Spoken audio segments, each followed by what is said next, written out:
प्रिय विद्यार्थियों, आज हम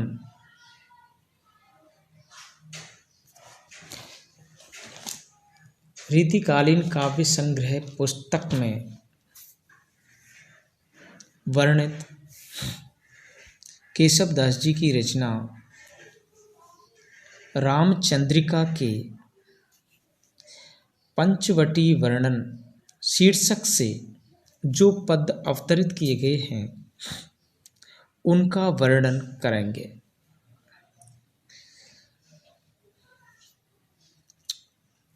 तो देखो, सबसे पहले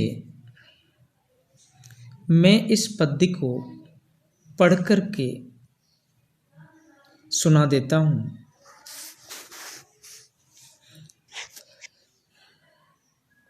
फल फूलन पूरे तरवर रूरे, कोकिल कुल कल रब बोले। फल फूलन पूरे तरवर रूरे, कोकिल कुल कल रब बोले। अति मत मयूरी पिय रस पूरी, वन वन प्रति नाचती डोले। सारी सुख पंडित गुण गण मंडित, भावनी में अर्थ बखाने। देखे रघुनायक सिए सायक, मदन सरती मधु सब जाने। तो ये पद्य था। इसके कुछ कठिन शब्दार्थ हैं, उनको मैं बता देता हूँ। देखो, तरवर का अर्थ होता है वृक्ष। कोकिल कहते हैं किसको? कोयल को। और मत किसे कहते हैं? मदमस्त होना। पिय रस कहते हैं दाम्पत्य रस, जो पति पत्नी का आपस का जो संबंध होता है प्रेम का, उससे कहते हैं दाम्पत्य रस। सारी कहते हैं मैना को। और सुख तोता को कहा जाता है। सिए सीता जी हैं। मदन कामदेव को कहते हैं। और रति कामदेव की पत्नी का नाम रति है। मधु वसंत को कहा गया है और मयूरी मोर को कहा गया है। तो ये इसके कठिन शब्दार्थ हैं बच्चों, इनको आपको जरूर ध्यान देना है। अब मैं इसका अर्थ करके सुना देता हूँ। देखो, ये जो अवतरण है, ये जो पद्य भाग है, पद्यांश है या अवतरण है, ये केशव दास द्वारा रचित रामचंद्रिका के पंचवटी वर्णन प्रसंग से लिया गया है। कहाँ से लिया गया? पंचवटी वर्णन प्रसंग से लिया गया है। इसमें क्या है? पंचवटी की प्राकृतिक शोभा का आकर्षक वर्णन किया गया है। और राम और सीता के पंचवटी में पहुंचने पर तो पंचवटी की शोभा और भी अधिक बढ़ जाती है। तो इसी विशेषता का वर्णन करते हुए कवि कहते हैं, देखो, फल फूलन पूरे तरवर रूरे, कोकिल कुल कल रब बोले। कवि केशव दास जी कहते हैं पंचवटी के सभी वृक्ष फल और फूलों से पूरी तरह भरे हुए। पंचवटी के सभी जो वृक्ष हैं, पेड़ पौधे हैं, वे फल फूलों से पूरी तरह से भरे हुए हैं। कोकिल कुल कल रब बोले, वहाँ कोयलों का मधुर स्वर गूंज रहा था। जो कोयल हैं, उनका जो कोयलों का जो समूह है, उनका जो मधुर स्वर है वो गूंज रहा था। अर्थात वहाँ की जो प्रकृति थी, वहाँ का जो प्राकृतिक वातावरण था, वह बहुत ही सरस था। अति मध्य मयूरी पिय रस पूरी, वन वन प्रति नाचती डोले। नाचती डोले, तो वहां पर मयूरी कहते हैं मोरनी को। वहां पर मोरनी मदमस्त होकर के तथा दाम्पत्य रस से पूरित होकर नाच रही है। मोरनी मदमस्त होकर के और अपने दाम्पत्य रस से परिपूर्ण होकर के नाच रही है। इस तरह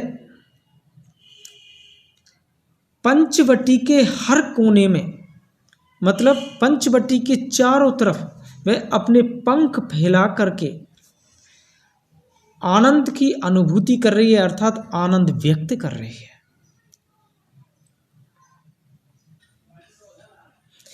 सारी सुख पंडित गुण गण मंडित, भावनी में अर्थ बखाने। सारी मैंने बताया था, सारी किसे कहते हैं? सारी कहते हैं मैना को, और सुख माने तोता।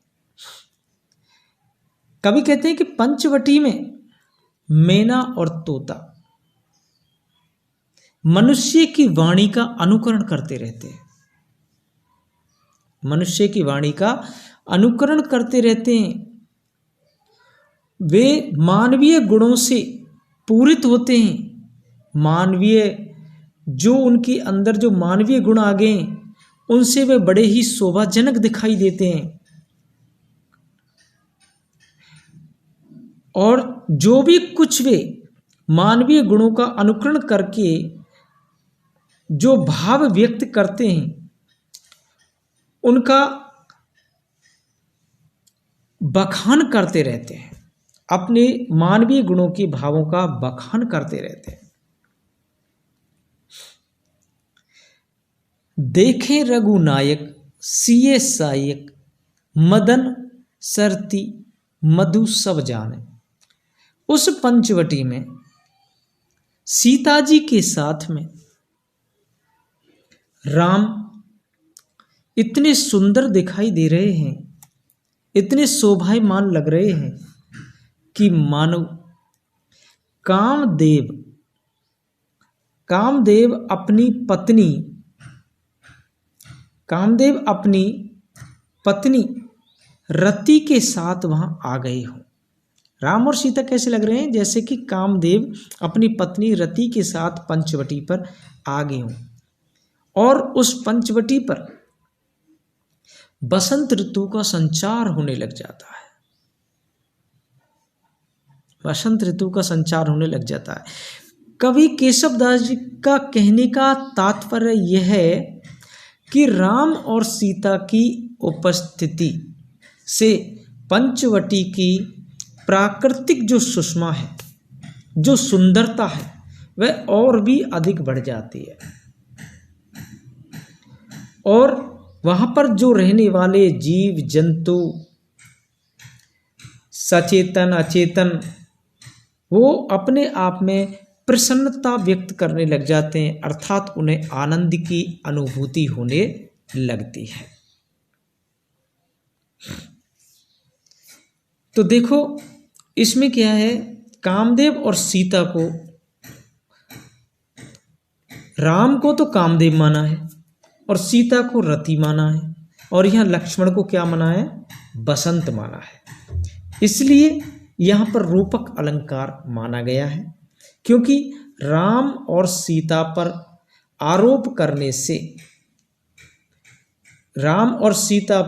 आरोप करने से लक्ष्मण पर भी बसंत का आरोप हो गया है। बसंत ऋतु का आरोप हो गया। प्रकृति का आरोप, प्रकृति की तुलना की गई है। प्रकृति से जब किसी मनुष्य की तुलना की जाती है तो उसमें आरोप कहा जाता है। अर्थात यहाँ पर प्रकृति से मतलब बसंत ऋतु का आरोप लक्ष्मण पर किया गया है और कामदेव और रति का आरोप राम और सीता पर किया गया है। इसलिए ये रूपक अलंकार के अंतर्गत आएगा। और यहाँ पर उत्प्रेक्ष अलंकार का भी वर्णन किया गया है, जहाँ पर मनहु मदन रति मधु जाने, ये शब्द है मनो, मानो, मनु, जिसमें संभावना व्यक्त होती है, वहाँ पर क्या होता है, वहाँ पर उत्प्रेक्षा अलंकार कहा जाता है। प्रकृति का जो वर्णन किया गया है वो बहुत ही सुंदर किया गया है, इसलिए इसमें ऐसे शब्दों का भी वर्णन किया गया है जो बहुत ही मतलब थोड़े क्लिष्ट शब्द हैं, कठिन शब्द हैं, तो इसलिए केशव दास जी को कठिन काव्य का प्रेत भी कहा जाता है। तो बच्चों, ये जो मैंने पहला पद्यांश है उसका अर्थ करके सुना दिया है। अब मैं दूसरा पद्यांश लेता हूँ। ये जो पद्यांश है ये भी इसी पंचवटी वन वर्णन से लिया गया है। तो एक बार मैं पढ़ देता हूँ, सुनो। सब जाति फटी दुख की दुपटी, कपटी ना रहे जह एक घटी, निगटी रुचि मीच घटी हूँ घटी, जग जीव यतीन की छूटी तटी, अग ओग की बेरी कटी विकटी, निकटी प्रकटी गुरु ज्ञान गटी, चहु औरन नाचती मुक्त नटी, गुण धुर जटी वन पंचवटी। तो देखो, कठिन शब्दार्थ बता देता हूं इसके। दुपटी, दुपटी का मतलब होता है चादर या दुपट्टा। क्या होता है? चादर या दुपट्टा। और घटी, घटी कहते हैं घड़ी, मतलब एक थोड़ा समय होता है, कुछ क्षण समय होता है, उसको कहते हैं घटी, क्षण समय होता है। जतीन मतलब कहते हैं यतियों को, यति मतलब जो सन्यासी लोग होते हैं उनको बोलते हैं। अग ओग, अग ओग कहते हैं पाप राशि,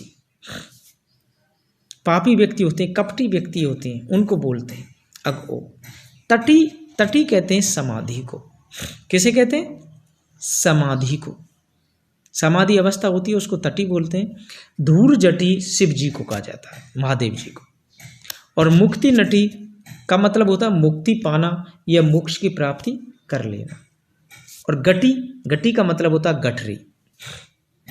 बेरी माने बेड़ी, जो पामों में बांधी जाती है, पामों का बंधन होता है ये, मतलब जब पामों में बांध देते हैं उस बेड़ी को तो चलने में व्यक्ति असमर्थ हो जाता है।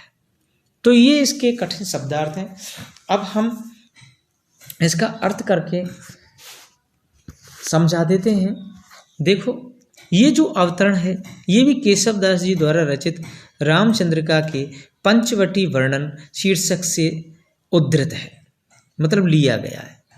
तो लक्ष्मण पंचवटी की प्राकृतिक सुषमा का वर्णन करते हुए शिवजी से उसकी तुलना करते हैं। किसकी?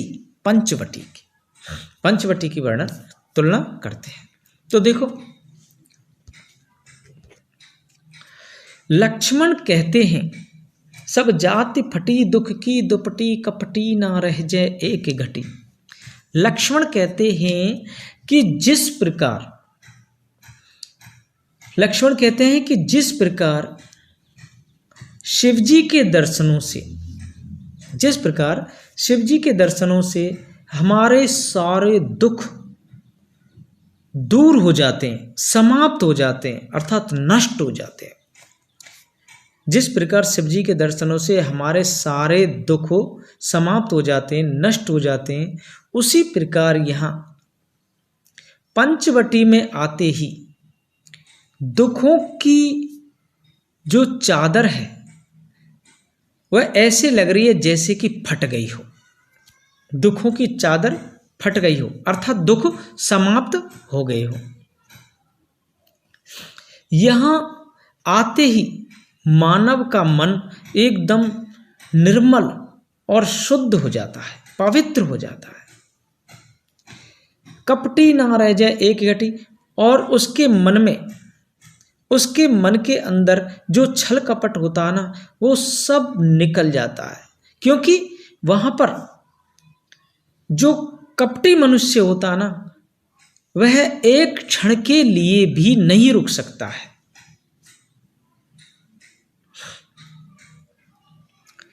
निगटे रुचि मीच घटी हूँ घटी, जग जीव यतीन की छूटी तड़ी। देखो कवि कहते हैं कि जिस प्रकार शिव जी के दर्शन प्राप्त करने से, शिव जी के दर्शन पाने से